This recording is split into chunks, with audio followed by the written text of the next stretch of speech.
All right. Good afternoon, everybody. Excited to be 1-0 in the Nebraska season. We got to get a lot better. Difference between saying we want to be better and then getting better and being better, and that's what this whole week's going to be about. 0-0. We're kind of restarting the whole season, just like we talked about, just like we've always done. Got a heck of an opponent coming in here. Won 9 games last year. Won their bowl game, and I think it's one of the best coached teams in college football that doesn't get talked about enough. Chris Creighton's one of the best coaches, I think, in the country, and what he's done at Eastern Michigan hasn't been done for forever. And we're going to play a really good football team coming in here on Saturday night. So we got a lot of work to do. Obviously, have to get better and be better, and that's going to be the focus this week. So I'm sure you have questions, so we'll open up. When you look at offensive improvement in the run game, what are the key things you're looking for?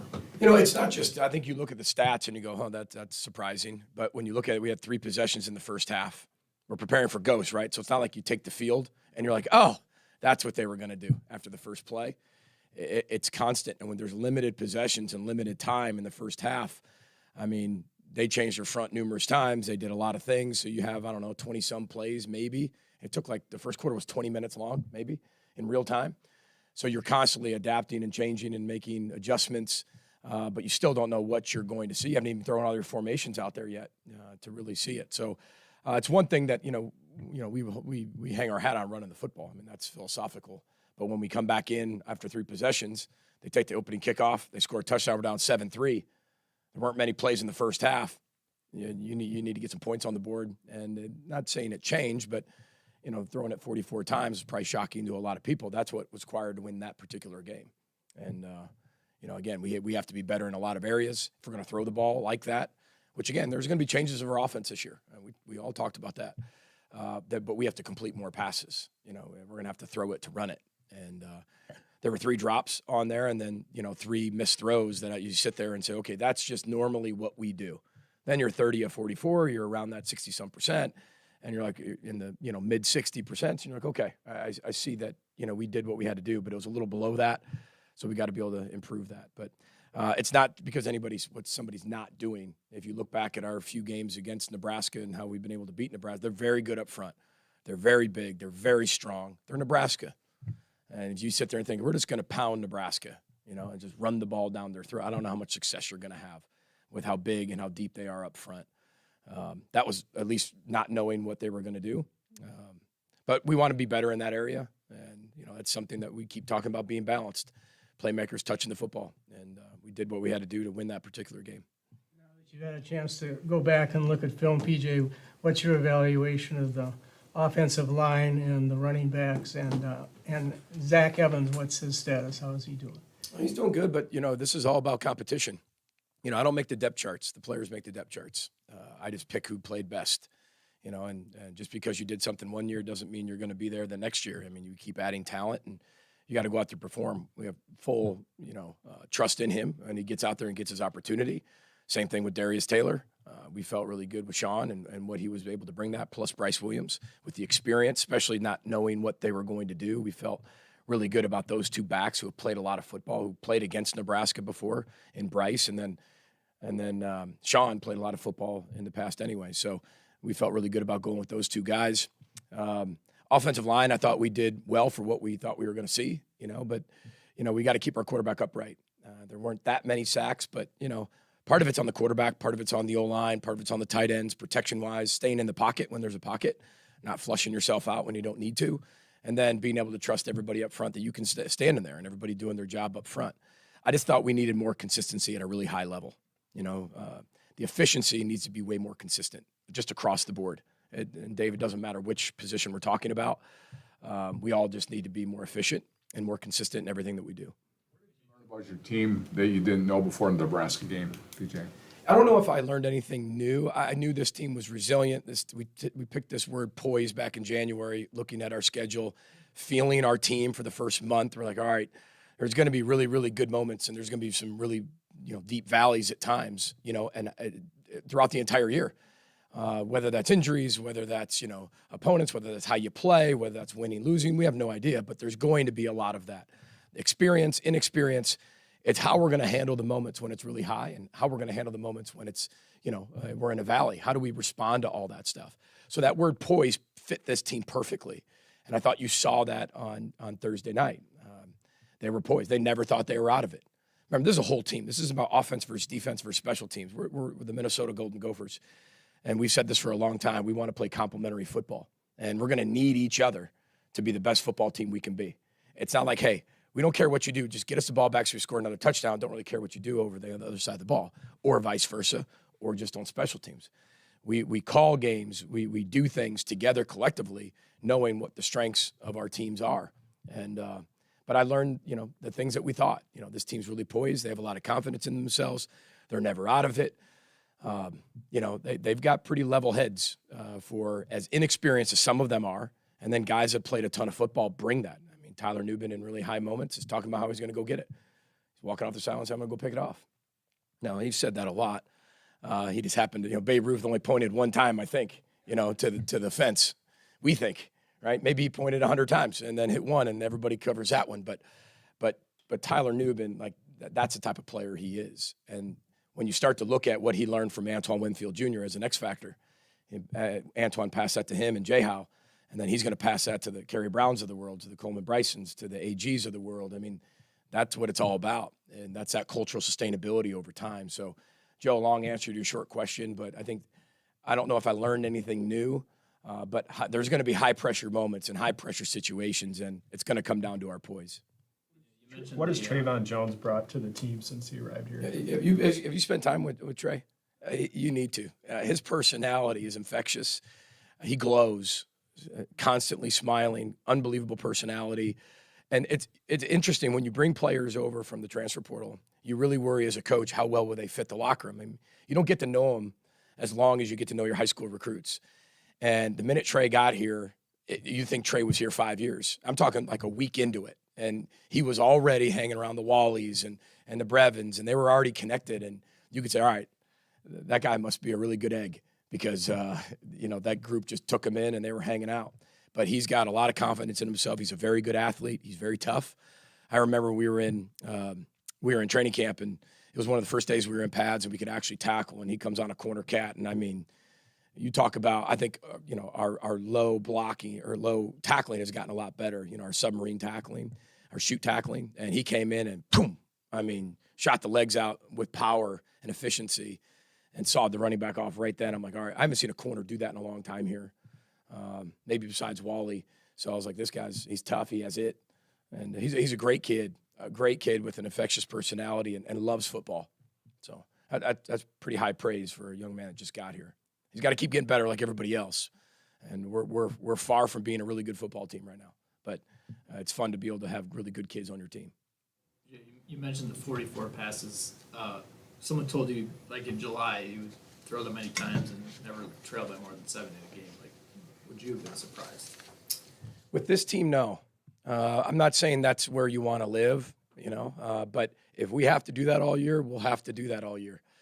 Again, we challenged our football team to be better across the board. Special teams, kickoff return, punt return, offense, running the ball, throwing the ball, efficiency, consistency, tackling, explosive plays, defending those, So it wouldn't surprise me with this team. You would have told me that last year, it would have, because we have way more playmakers than we did.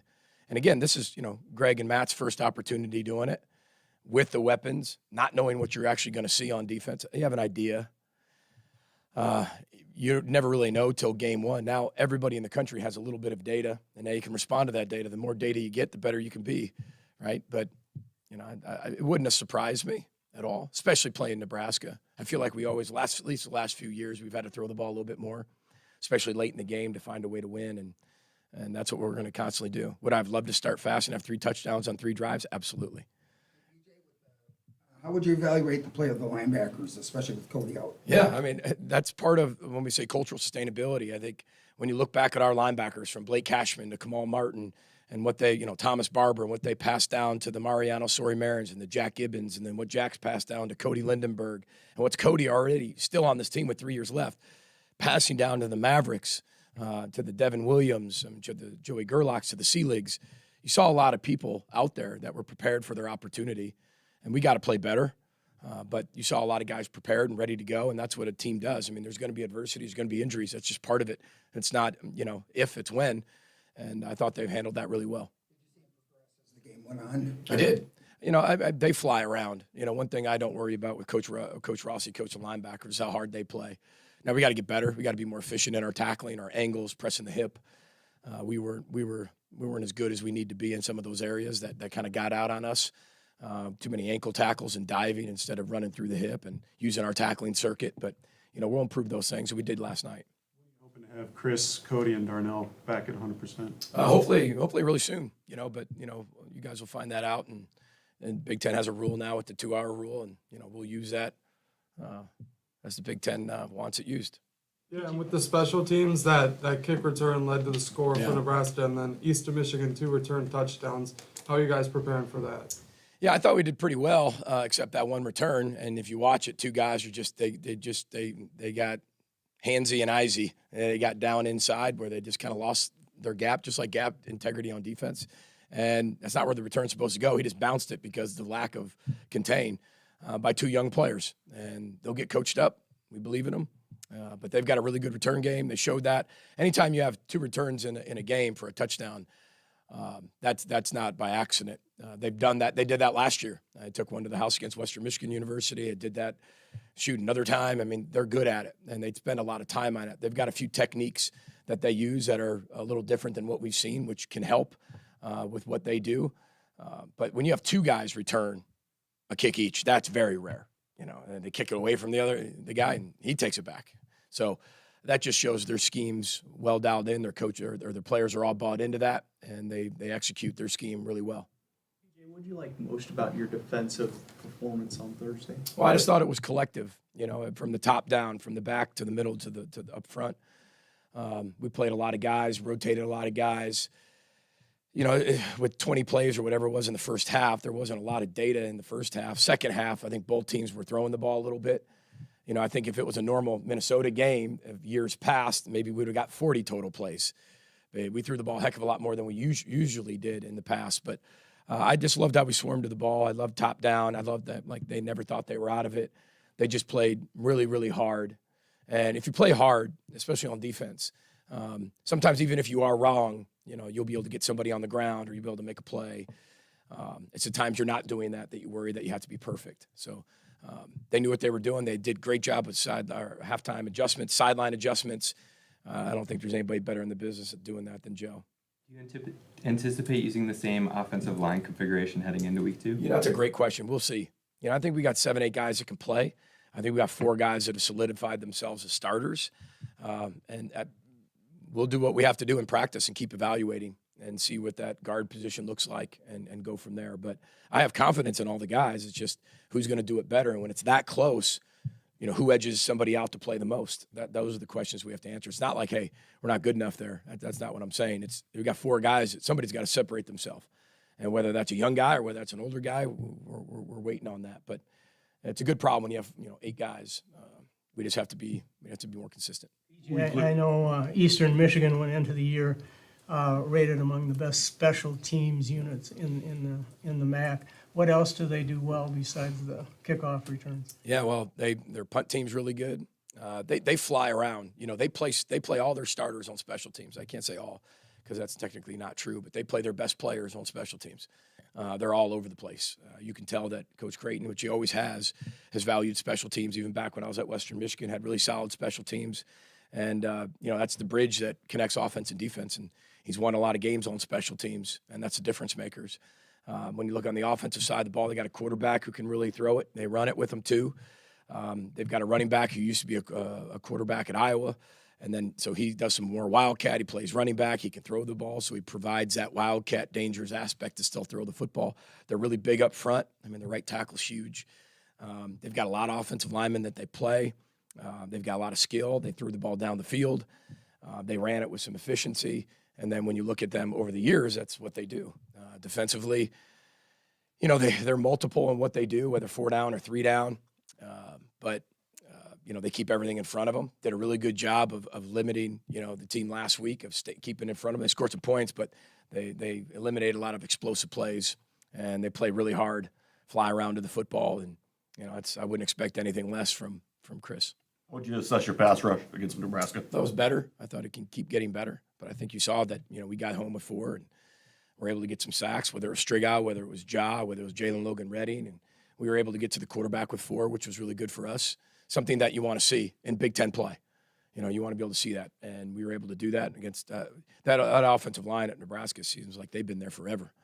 I mean, they've played together for a very long time. They're massive, they're huge, they're incredibly strong. I think one of the better O-lines, most improved O-lines from last year to this year. But I thought, you know, we invested in it in the offseason, so you want to be able to see the return on your investment. And I saw that. You only have one game to be able to see, but you're able to see some of it. We can be a lot better in it, and there's a few instances we probably should have had a few more, but I thought they did a really good job of, for the most part, of getting home. What did you see from Ethan when handling the different stunts and blitzes that Nebraska threw at you? Yeah, you know, I think, you know, as Ethan gets more experience and plays, he's going to have even more of even better of a pocket presence. You know, I thought there were times he handled the pocket presence very well, and then there were times that, you know, he's got room for improvement in that. But again, not knowing what they're going to do and feeling that, you know, studying the film and being able to see how they, you know, they stunt, they blitz, what stunts and blitzes do they have, where are they going to come from on different hashes, down a distance, situational football.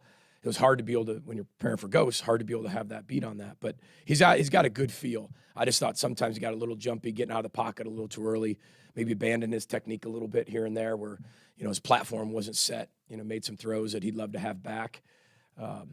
But, you know, that's something that we'll reiterate and coach this week and get him better on, because it's one thing to say it, like I said at the beginning of the press conference, but it's another thing to do it better and then become better. 2 more for Coach. PJ, is there an update on Craig McDonald's eligibility? No update. It's taken this long into the season to get. Not surprised. You know, Colorado was the, 86 whatever transfer portal guys. Yeah. You have data, I know. What are you learning about this? Is a transfer portal guy, do they fit in quicker? Do you tend to want to play them in big, early in the year because they're not as afraid of the situation? Is there anything that you're learning that way about a transfer portal versus a redshirt freshman or a freshman? It's a great question. You know, first of all, it's a very small sample size so far, right? But I think everybody has their own philosophical beliefs of how you're going to build a program in 2023. Mike, it's very different than 10 years ago. It's different than 20 years ago. You know, I mean,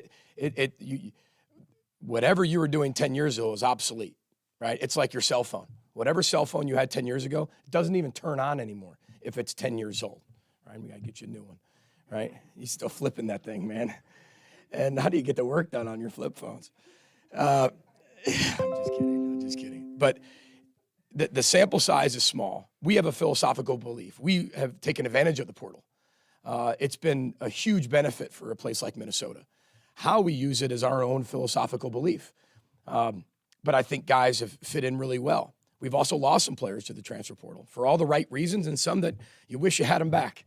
So it's still a small sample size. It's only a few years that people have been able to do it. But I think there's been a lot of talk, especially today on Sports Talk Radio, of what Colorado did to TCU. Now, that's one person's view. That doesn't mean it's better or worse or wrong or right or the new thing. You're going to have what you believe as a head coach and how to build a program at the place you're at. And what are you allowed to do at the place you're at as well? I think we all have different things that we deal with from a university perspective, from an administrative perspective, from a football perspective. To a lot of different demographics, to a lot of things, where you're located, all that. How much success you've had, what's the brand, I can go on and on. So it's really neat to watch it, though, because you can win a lot of different ways.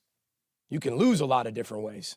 And I think that's what we're starting to find out in college football. It used to just kind of be, okay, these teams do it this way, and they're always going to be at the top. Well, 2023, you have no idea, and that's what's really exciting about it, too. And especially for the fan bases.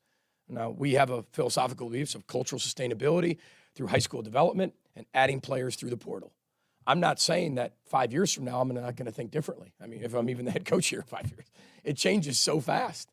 But the pressure to win and win now is higher than it's ever been, with the amount of money that's involved, with the college football playoff, with the 12-team playoff, with the conference realignment. There's a lot that goes into just, somebody saying, okay, well, I'm going to turn over the roster. But very intriguing, that's for sure, of how people are doing it across the country. All right, thank you, everyone. Appreciate it. Row the boat, Sky Mile, go Gophers. Thanks, everyone.